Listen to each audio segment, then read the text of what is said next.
ईरा साहित्य मंच अपने चतुर्थ वर्ष में प्रवेश कर चुका है।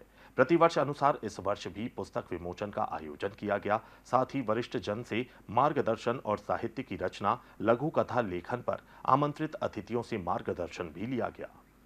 ईरा साहित्य मंच द्वारा अलीशा सक्सेना, वीना सक्सेना द्वारा लिखित कहानी संग्रह पद चिन्ह पुस्तक का विमोचन किया गया। कार्यक्रम के अतिथि सुप्रसिद्ध कहानीकार M.L. चतुर्वेदी, वरिष्ठ लघु कथाकार प्रोफेसर योगेंद्र नाथ शुक्ल और पोद्दार इंटरनेशनल स्कूल के प्राचार्य सुधीर महाजन ने इस पुस्तक का विमोचन किया।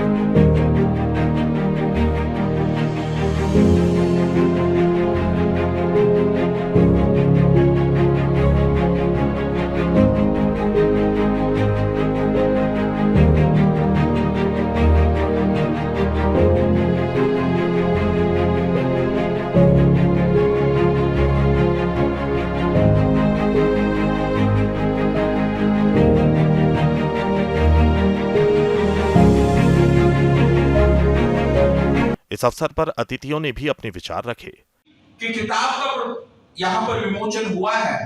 मुझे भी एक छोटी सी कहानी याद आती है। एक बार एक वृद्धा ने, एक बुढ़िया ने अपने बच्चों को बहुत पढ़ाया लिखाया। लड़का बहुत पढ़ा, पढ़ लिख कर विदेश में गया, लेकिन विदेश में जाने के बाद शायद माँ को भूल गया।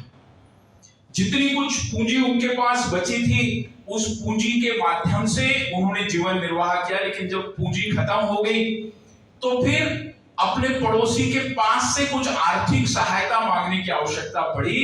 तब पड़ोसी ने कहा, अपने बेटे को इतना पढ़ाया, बाहर गया, वो कुछ भेजता नहीं आपके लिए? बोले भेजता है। बोले क्या भेजता है? बोले कुछ रंग बिरंगे कागज भेजता है, मुझे तो नहीं मालूम क्या है। तो उसने कहा, बताओ कौन सा रंग बिरंगे कागज है।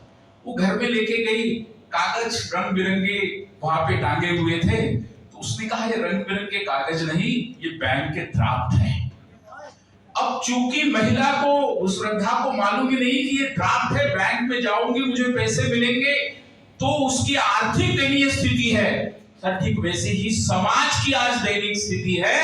हमारे घरों में सनातनियों ने ऐसे कई ड्राफ्ट रखे हैं जिनको हम रामायण कहते हैं, जिनको हम गीता कहते हैं, लेकिन हमने कभी उन ड्राफ्ट्स को पढ़ा ही नहीं, उनका महत्व जाना ही नहीं। इस कारण हम आध्यात्मिक रूप से दयनीय हैं। सामाजिक जीवन, मानवीय संबंधों, नैतिक मूल्यों और बदलते समाज की झलक देखने को मिलती है। इस संग्रह में मुख्य रूप से श्रीमती वीना सक्सेना की रचनाएं तथा उनकी प्रतिभाशाली पौत्री अलीशा सक्सेना की कुछ बाल कथाएं सम्मिलित हैं। पुस्तक में कुल 48 लघु कथाएं और कहानियां संकलित हैं। विषय वस्तु: इस संग्रह की कहानियां दैनिक जीवन की छोटी छोटी घटनाओं से प्रेरित हैं। लेखिका ने पारिवारिक संबंधों, सामाजिक विसंगतियों, मानवीय संवेदनाओं और नैतिक शिक्षा को सरल भाषा में प्रस्तुत किया है। इसमें मैंने पुस्तक पढ़ी है, इसमें कहीं भी क्लिष्ट भाषा नहीं है, बिल्कुल सरल और बोलचाल की भाषा है। उदाहरण के रूप में मैंने अलीशा की 3 कहानियों का जिक्र किया है। चींटियों का सबक जैसी बाल कथा एकता की शक्ति और दूसरों को छोटा न समझने का संदेश देती है। एक कहानी है मेरी चिड़िया बुंदकी, उसका नाम ही रख दिया बुंदकी। तो मेरी चिड़िया बुंदकी ये प्रकृति और जीवों के प्रति संवेदना को दर्शाती है। एक और कहानी कबूतर की समझदारी, ये पर्यावरण और प्रकृति के महत्व को समझाती है। इस आयोजन को लेकर गौरव सक्सेना ने विस्तार से जानकारी दी। सर, आज यहाँ पर ईरा साहित्य मंच का कार्यक्रम हुआ है और जो अपने चौथे कार्यकाल के अंदर प्रवेश कर रहा है। इस अवसर पर इस बार का जो पुस्तक का चयन किया गया है उसका नाम है पद चिन्ह।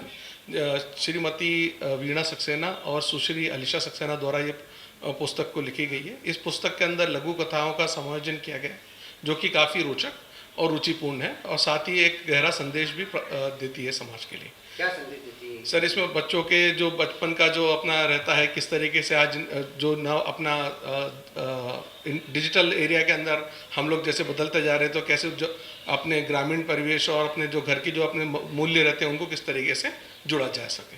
आज कौन कौन मुख्य अतिथि आए हैं? जी सर, आज के कार्यक्रम के मुख्य अतिथि जो हैं वो वरिष्ठ लघु कथाकार श्री प्रोफेसर श्री योगेंद्र नाथ शुक्ल जी हैं, कहानीकार ML चतुर्वेदी जी हैं और पोद्दार इंटरनेशनल स्कूल के प्राचार्य श्री सुधीर महाजन जी की उपस्थिति आज हमारे साथ मिली मुख्य अतिथि के। इस कार्यक्रम में बड़ी संख्या में ईरा साहित्य मंच से जुड़े प्रबुद्ध जन मौजूद रहे।